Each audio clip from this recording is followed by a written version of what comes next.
Hello and good evening, I'm Melisa Idris. And I'm Sharaad Kuttan. Welcome to Consider This, the show where we want you to consider and then reconsider what you know of the news of the day. Selamat Hari Merdeka, everyone. Today on the show, we have a very special episode to celebrate our 63rd year of independence. The cultural organisation Pusaka is teaming up with Allianz Malaysia on a project called Bina Bangsa. And we're going to be talking about the project on the show tonight. Joining us to tell us a little bit more about it, we have Eddin Khoo, who is the founder of Pusaka, as well as Zakri Khir. He's a CEO of Allianz Malaysia Bhd. Welcome to the show, gentlemen. It's good to have you both here. Happy Merdeka to you. Thank you. Let's learn a little bit more about this project. Eddin, perhaps you can tell us how I understand it is that it is the publication of 10 books, yes, right? And that hopes to explore the foundations of our country. Perhaps you can tell us why the project started and what it entails. Well, the project was a discussion I had with my late father. It was something he wanted to do several years ago. And of course he was quite involved in some of the things we would be writing about. Just in case anyone doesn't know, just in case, yes. Eddin's late father is the eminent historian, Dr. Khoo Kim. Yes, and that didn't come to be, so I felt that I should try and carry on the project, and Zakri and I have had many conversations about history and its place in our collective life today, and this partnership has been very meaningful. What it does is we do 10 books of major historical documents that trace the evolution of the Malaysian nation, beginning from the Sultanate of Perak, Malacca, Sultanate of Malacca, right up to the age of Wawasan 2020. There's also an archive, an interactive archive that we will be constructing on an ongoing process. There really is an archive about our collective memory.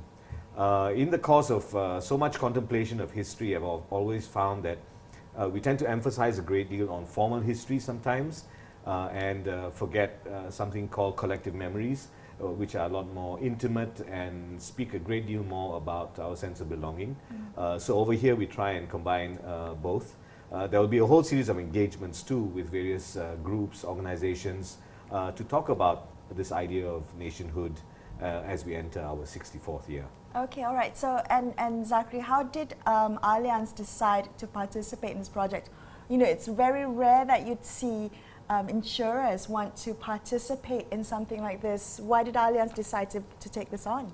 Well, for one thing, I like history, yeah. And Eddin's a good friend, and we started talking. But okay, we're an insurance company, and normally when you talk about an insurance company, it's about we're in the business of protection.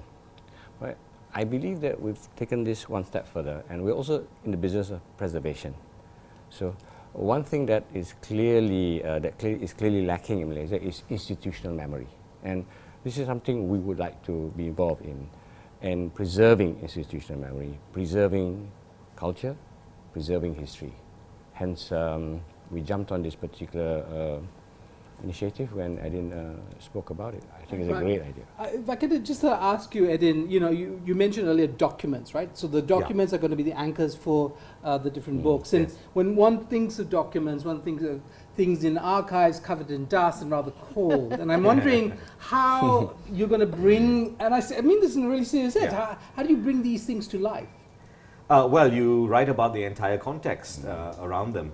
The first book is very interesting, something that we are not very familiar with, which was the legal code in Malacca, which was an introduction to formal law into our society. The Malacca Digest. The Malacca Digest, yeah. Okay. And then we move into the Treaty of Pangkor, and we have something even quite interesting here, which is the Malayan Union. The Malayan Union was never enacted, of course, but so much of what was encapsulated in the Malayan Union program essentially gave way to what were the foundations for the Malayan and subsequently Malaysian nations. So it's an attempt to basically encapsulate that period, many of the climate, many of the historical and political contexts. The formation of Malaysia, for example, is really quite a challenging book to write. as a simple introduction because it involved so much, everything from the Cold War to confrontasi to you know a mapping of Southeast Asia, the Philippine dispute of Sabah, for example, which has now come to light again. It's back in the news. Yes, so you know many of these things need to be reanimated because their implications or their reach has really not gone away. Can I ask you, Eddin, how this is going to be different from what we now know in history textbooks? Let's just say we'll take school history textbooks, right? How will these books, the publications under Project Bina Bangsa, be different from what what students are learning in schools? We are not very clear about what students are learning in school, and we have had a long debate about our history textbooks. Even the format in which history is taught. So in one sense, the book addresses a kind of education program beyond the schools. I think we've had this conversation before. I get quite weary talking about school syllabuses and textbooks because what we should be driving at in our society is something called public education. Ya, pendidikan khalayak ramai, and that should be in bookstores, it should be on walls, it should be on trains, it should be in the media, that kind of engagement. And the aspect of written history is now also not such a skill anymore. People are, history as taught in PowerPoints and things. It just doesn't contain and sustain an argument which history needs. Okay. Zakri, this is a question that I think all Malaysians might have an opinion about. I don't think you have to be a professional historian, which is that we're celebrating Merdeka as the moment of birth of the nation. But what nation really are we celebrating? I think the question of are we celebrating X number of years or not X number, what is the anniversary? Merdeka, Malaysia Day, the confusion. How do you sort it out in your own mind? Okay. I think I'll go back to what you said, Dr. So basically what we have is documents, and they actually there's no more opinions here. So what is it? So Merdeka, what is Merdeka? 31st August 1957, is that when Malaya achieved its independence, okay? Malaysia Day was completely different. It's when Malaya, Sabah, Sarawak, Singapore, well, Brunei was supposed to come in, but they opted out. They were insulted. Yeah, well, there's a whole history behind that as well. So, and decided to form what is called the Federation of Malaysia. It's very simple. So, this is where we try with Bina Bangsa, with the books, to actually put history as it is. It's not an opinion. That's why documents are very important. Show evidence. Okay, we're going to take a quick break, but let's continue this conversation with Zakri and Eddin in just a couple of minutes. Stay tuned to Consider This.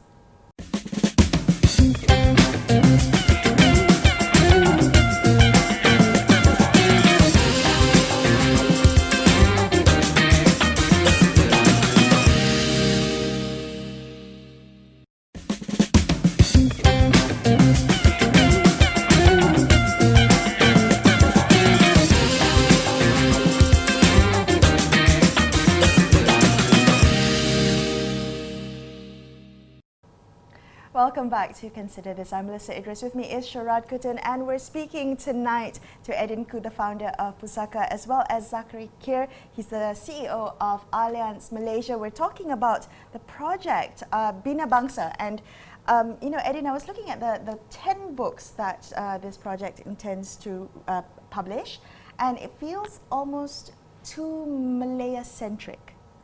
Would you say that's accurate? Well, many of the documents are quite Malaya-centric.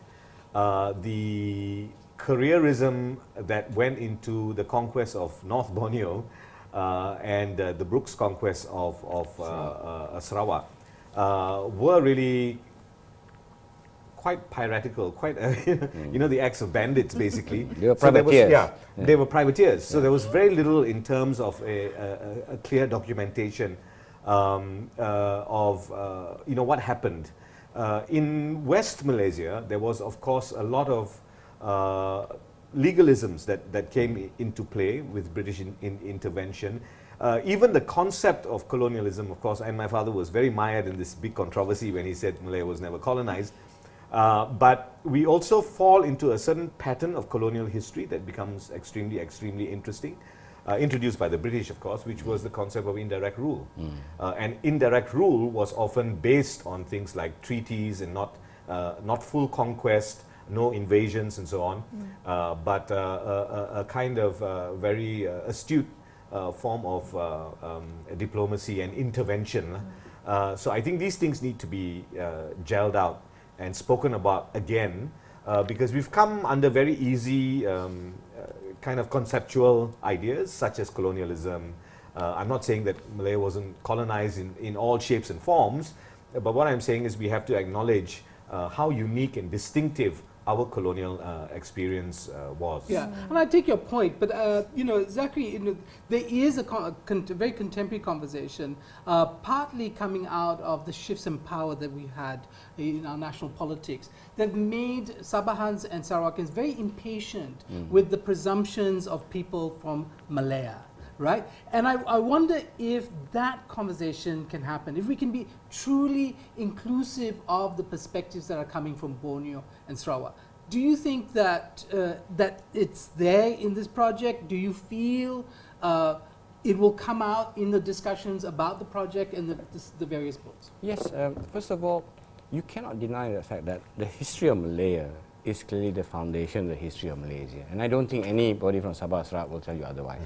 However, I think they feel aggrieved the fact that because we keep on treating them as poor country cousins from outside, which is unfair. Like we downplay Malaysia Day, we say that, oh, you joined. No, they didn't join. They formed Malaysia. These are the things. These are kind of narratives that we should have. And like what Eddin said, yes, their history is there, but there was a lot more advanced. I mean, and I mean no disrespect, but at that particular time, Malaya was more advanced, society more. So obviously, where society more, history is more complex. Whereas in Sabah and Sarawak, it was different. Yeah, it was principally ruled the Sultan of Brunei ruled huge tracts of land over that particular area, and it's those interactions that gave birth to both North Borneo, Sarawak, and Malaysia. So some of this will come out. Perhaps we can tell this story in the future. Yeah? But this is still, as Malaysia, where we are today, has got a lot to do with how Malaya was formed. And well, I really like that, because I like how you say history is complex, right? We have to kind of look at the setting and the relevance of that time as well. And that's something that comes back to what you said, it's not just formal history, it's also collective memory. Yes. Is that something that is going to be built into this project? Yes, of course, there is, as I said, an attempt to build these archives, and we can look at history through all kinds of prisms. For example, we want to curate an entire collection or online exhibition of Malayan and Malaysian and state stamps, for example, of the 1940s into the 1950s, which was very emblematic of a certain kind of social consciousness, of a certain kind of cohesion in terms of separate states seeing themselves within as one entity. The question of Sabah and Sarawak is very interesting. I mean, I think one of the greatest challenges, one of the most difficult or challenging books to write would be the Formation of Malaysia book, because it brings into question things like the Cold War. It brings into question, how specific powers view territory. So the Philippines always saw Sabah as an extension of the southern Philippines. Indonesia, of course, laid claim to Borneo because of the Kalimantan territories. All these things were being formalized during that period. But it is not Malayan-centric. I don't think it kind of evolves into embracing the entire region. Right. If, in fact, there's one document that's had real salience in terms of public conversation today, it would be the Malaysia Agreement. Yes. Utilized by states' rights-based groups in Sabah and Sarawak today. Yes. So, I mean, if there was going to be a captive audience for a project like this, I guess your book on the Malaysia Agreement, or that included the discussion of the agreement, would be there. How do you create? Is there a single author for the books, or is it a collection by multiple authors with different perspectives? I am the single author of all the That's a books. lot of work, Eddin. They are very small, they're little introductions, so they don't go beyond 10,000 words. Yes. But what it is I think it's to pull back our conversation into foundational arguments. We now have so much talk and so much dialogue in a sense, sometimes quite raucous. But I think the element of the subjective often overwhelms the conversation. So this is an attempt to really lay the foundations in very, very, very fundamental Sorry, both of you, you're ways. hoping to pull back the conversation to the founding No, we of want the to put nation. facts Yeah, on to the facts, table. See, yeah. the problem is, in Malaysia, history has become an opinion. It's not based on facts. So these 10 books will present the facts. Whether you like it or not, that's history. Okay, it has happened. Okay. And there's documentary evidence to support that particular. I think another thing that I want to emphasize is because the entire project is quite comprehensive, as I said, it has some eccentric things like, looking at nation building by curating on the website of Project Bina Bangsa, curating the idea of nationhood and independence through art, for example, literature, newspaper and journalism. But I also want to emphasize the need for history to be written. Yes. There needs to be more history that is written and not just put in exhibitions and sometimes highly formalized on our national platforms, which can sometimes be very confused and confusing. Yeah. For example, the celebrations of our Rukun Negara, 50th year of our Rukun Negara. I mean, I've been quite disturbed that the word Rukun Negara has actually been changed from its original compound noun or nama khas, which Rukun Negara was one word. Yes. It's now become two words. So there are all these kinds of strange changes that have happened. I think there's a need now to pull things back and begin to have a dialogue on a fundamental and foundational level. All right, you're going to be back in a couple of minutes and continue this conversation, so stay tuned to consider this.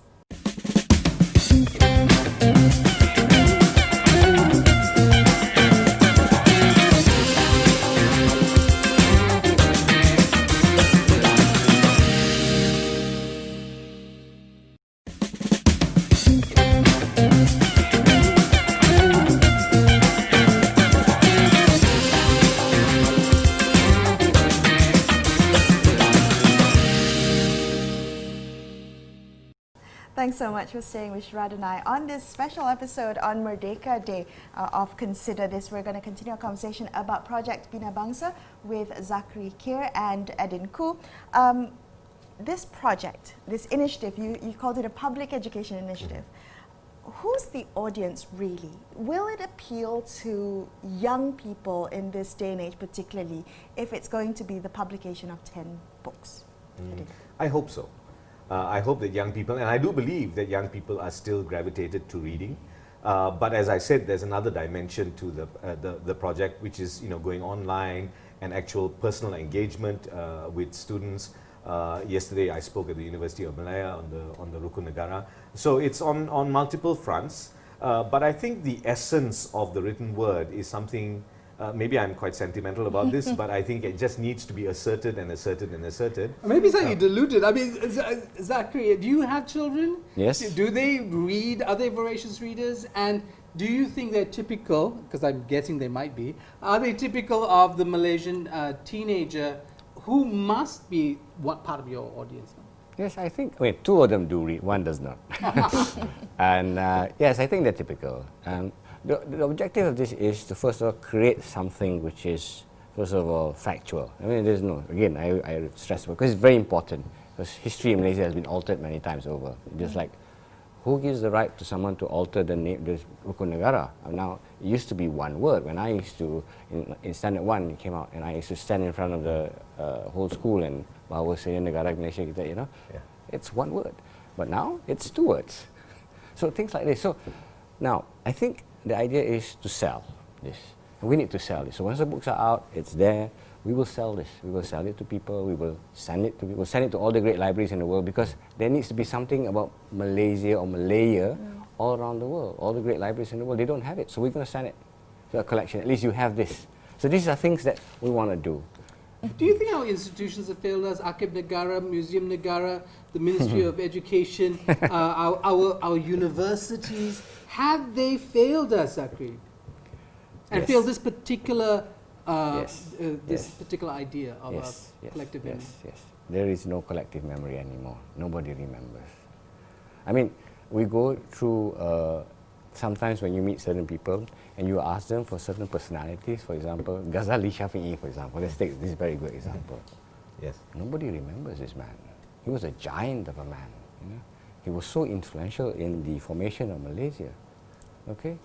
Yes, he went down to Sabah and Sarawak. He sat down, he went to the villages, he sat down with all the tuan rumah and convinced them, had a tuak with them, had a drink with them. This was a giant of a man. Today, where is he? Is he ever mentioned in any of our history books? Maybe as a footnote. I'm just using it as an example. I mean, you might want to say something about it. No, there are so many avenues to which these books can go, you know, and these are some of the things. Just even the resurrection of names, I think it's hugely crucial. Our agencies, just to go back to your question, I think, you know, it's now becoming almost weary to blame National Archives and National Library, and you know, but I think many of these institutions need to debureaucratize.